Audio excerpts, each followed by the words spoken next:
बिस्मिल्लाहिर्रहमानिर्रहीम। अस्सलाम वालेकुम नादरीन, आप यूट्यूब चैनल देख रहे हैं, मैं इमरान खान। ये जो नून लीग के हमारे सहाफ़ी हैं, दोस्त हैं, दानिश्वर हैं, मेरी उनसे गुजारिश है कि मियाँ साहब के गुब्बारे में हवा भरते रहा करें, कोशिश करते रहा करें मियाँ साहब को जगाने की, मियाँ साहब को उठाने की, मियाँ साहब को जोश दिलाने की।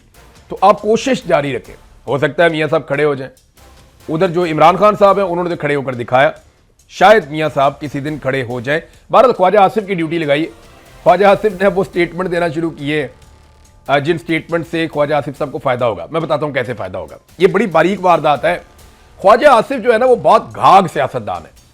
ख्वाजा आसिफ की वजारत जा रही थी, ये खबरें हमें कुछ अरसा पहले मिलना शुरू हो गई थी और ये सोशल मीडिया पे आ भी गया था। फिर जब ख्वाजा आसिफ साहब ने बड़ा वाला बुरुश पकड़ा ना फील्ड मार्शल आसिम मुनीर साहब के बूट पॉलिश करने के लिए, तो हमें अंदाजा हुआ कि वाकई इनकी वजारत खतरे में है। ये हर थोड़े दिन के बाद ख्वाजा आसिफ साहब तारीफ करते थे फील्ड मार्शल आसिम मुनीर की। और साबिर शाकिर भाई, मैं और दो चार और दोस्त हैं, मोहित पीरजादा, हम सारे ये कहते थे जो पाकिस्तान से बाहर हैं कि ख्वाजा साहब अपनी नौकरी बचाने की कोशिश कर रहे हैं, बहुत चालाक है। तो ख्वाजा साहब ने अपनी नौकरी ली भी ऐसे ही है ना। एक दफ़ा जनरल बाजवा की मिन्नतें की, उनके ससुर के जाके पास बैठ गए, वो खुद बताया उन्होंने कि मैंने कैसे अपनी वजारत ली, वो एमएनएशिप। फिर इस दफ़ा उन्होंने कैसे ली, वो सारी दुनिया ही जानती है। वो हार गए थे उस्मान डार की वालदा से, रेहाना डार साहिबा से। तो ख्वाजा आसिफ बहुत घाघ आदमी, बहुत तेज आदमी। ख्वाजा आसिफ की वजारत जा रही थी। अब ये ख्वाजा आसिफ को मौका मिल गया कि आसिम मुनीर का खास आदमी है मोहसिन नकवी।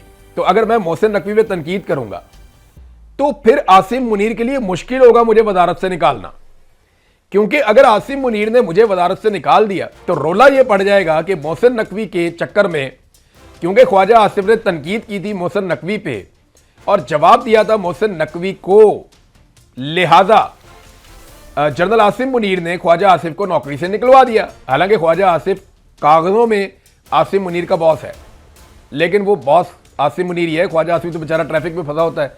जब आसिम मुनीर साहब गुजर रहे होते हैं सड़क के ऊपर से, या कोई छोटा मोटा भी गुजर रहा होता है फौजी, तो ख्वाजा आसिफ तो बेचारे ट्रैफिक में फंस जाते हैं, उनकी औकात ही कोई नहीं है। लेकिन फिर भी कागजों में वो बॉस है, वज़ीर दिफा है। तो अब ख्वाजा आसिफ को अपनी नौकरी बचानी थी, नौकरी बचती हुई नजर नहीं आ रही थी। ये उन्हें ब्लेसिंग इन डिस्गाइज हो गया।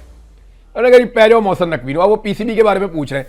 एक दिन पहले तक पीसीबी, पाकिस्तान वर्ल्ड कप आ रहा है, इन्होंने पीसीबी से नहीं पूछा। टी20 में दुर्गत बन गई, इन्होंने पीसीबी से नहीं पूछा।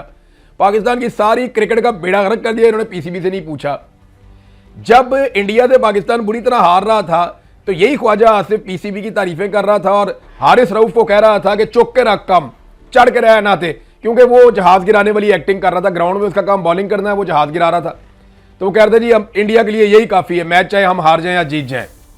तो ख्वाजा आसिफ ने जो पहले तो पीसीबी के बारे में ऐसे बात नहीं की, लेकिन अब पीसीबी का भी हिसाब किताब मांग रहा है। अब जो बेज़ाब्तियां हुई वजारत दाखिला में, उनका भी हिसाब किताब मांग रहा है। और जो नेशनल एक्शन प्लान पे अमल दरामद कराना था ख्वाजा साहब, उसका भी हिसाब किताब जो है वो मांगना शुरू। तो ये वो उन्होंने क्यों किया?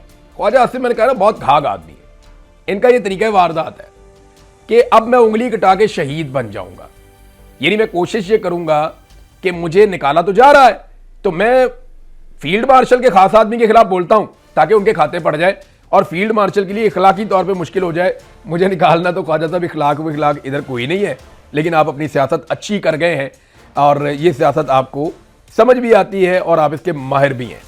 अब आ जाए नादरीन, एक और चीज, अलीमा खानम, वो बहुत बड़े पैमाने पर लोग निकलते हैं जहां वो जाती है।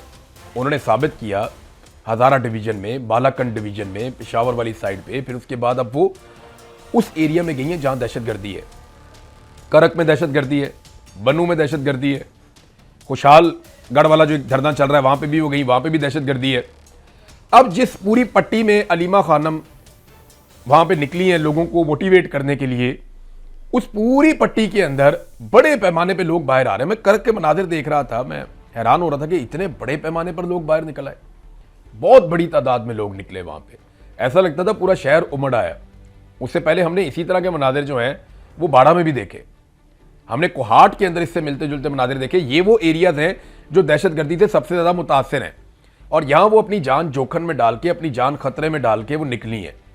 और दहशतगर्दी वाले इलाकों में अवाम का इतनी बड़ी तादाद में बाहर आ जाना, वो इस बात का सबूत है कि आज भी लोग इमरान खान से उम्मीद बांध के बैठे हैं और उन्हें लगता है कि इमरान खान ही उनके मसाइल हल कर सकता है, खास तौर पर दहशतगर्दी के हवाले से और जो पॉलिसी मैटर्स हैं उनके हवाले से। तो ये अलीमा खानम, उनकी बाकी बहनें, वो अपना जोर लगा रही हैं।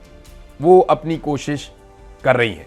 अब एक चीज मैं आपके सामने और रखना चाहता हूं कि ये जो एस्टेब्लिशमेंट और नून लीग में, फर्ज करें अगर एक लड़ाई हो जाती है या पॉलिटिकल पार्टीज में और एस्टेब्लिशमेंट में एक खींचातानी शुरू हो जाती है और आसिम मुनीर साहब के बारे में कहा जा रहा है कि वो एक नया निज़ाम लाने की कोशिश करेंगे, ये सब होता है, तो पाकिस्तानियों को कहां खड़े होना चाहिए? सादी सी बात है ना, पाकिस्तानियों को कभी भी मिलिट्री एस्टेब्लिशमेंट के झांसे में नहीं आना चाहिए, इनके साथ नहीं खड़े होना चाहिए। पाकिस्तान का सबसे बुरा सियासतदान भी जब कभी मिलिट्री एस्टेब्लिशमेंट से लड़े तो सियासतदान का साथ दो। मैंने तो इस सारी लड़ाई में यह सीखा है, क्योंकि सियासतदान के पास इस बात का एनओसी और इजाजत है कि वो सियासत कर सकता है, वो वोट मांग सकता है, वो इलेक्शन में जा सकता है, वो अच्छी या बुरी बात कर सकता है, पब्लिक के सामने अपनी ओपिनियन रख सकता है और उसका एहतसाब पब्लिक कर सकती है। जबकि मिलिट्री एस्टेब्लिशमेंट या कोई जर्नैल जो है वो सरकारी मुलाजिम है, वो तनख्वाहदार मुलाजिम है, उसका कोई हक नहीं है कि वो पॉलिसी मैटर्स पे बात करे या किसी पे तनकीद करे। तो अगर ये कभी लड़ाई हो भी, अव्वल तो ये होनी नहीं है, मुझे लगता है सुलह सफाई हो जाएगी। मियाँ साहब बड़े सियाणे, उन्हें पता है ये 4-5 बंदे मिलकर बैठे हैं घर के और इन्होंने इसके ऊपर सोचा है कि मोहसिन नकवी को जवाब देना या नहीं देना, तो ये तो इनकी औकात रहेगी और उनको इस बात का आइडिया है। तो अब वो तो बोलते नहीं हैं, लेकिन कुछ लोगों के अंदर इनकलाब निकला हुआ है। तो मैं पाकिस्तानियों को एक बात समझाऊं कि अव्वल तो ये लड़ाई नहीं होनी, लेकिन अगर ये लड़ाई होती है तो पाकिस्तान तहरीक इंसाफ हो, कोई और पॉलिटिकल पार्टी हो, आप एक इंडिपेंडेंट पाकिस्तानी हैं, तो आपको हमेशा पॉलिटिकल साइड पे खड़े होना चाहिए। जो गलत लोग हैं उनको गलत कहें। नवाज शरीफ की गलतियां सारी कौम के सामने हैं, पीपल्स पार्टी की गलतियां सारी कौम के सामने हैं, सब लोग गलती करते हैं।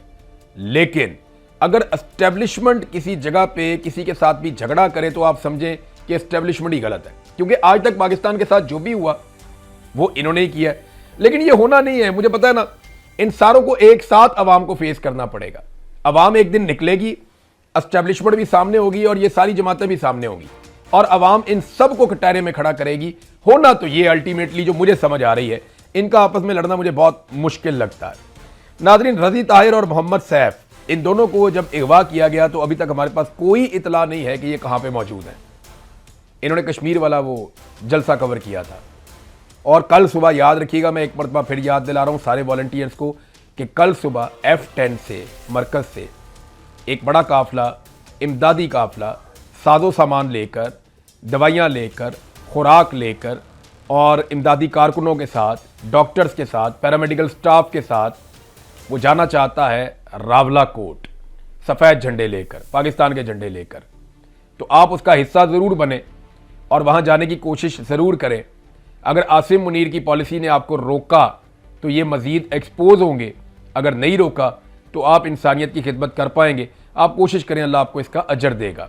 कश्मीरियों को बड़े पैमाने पर गिरफ्तार किया जा रहा है जी, बहुत बड़े पैमाने पर। दर्जनों कश्मीरी गिरफ्तार कर लिए गए मुख्तलिफ जगहों से और इसमें पंजाब हुकूमत पेश है। सबसे ज़्यादा कश्मीरियों की गिरफ्तारियां जो हैं वो पंजाब सरकार ने या पंजाब की जो हसीना वाजिद है उन्होंने की है।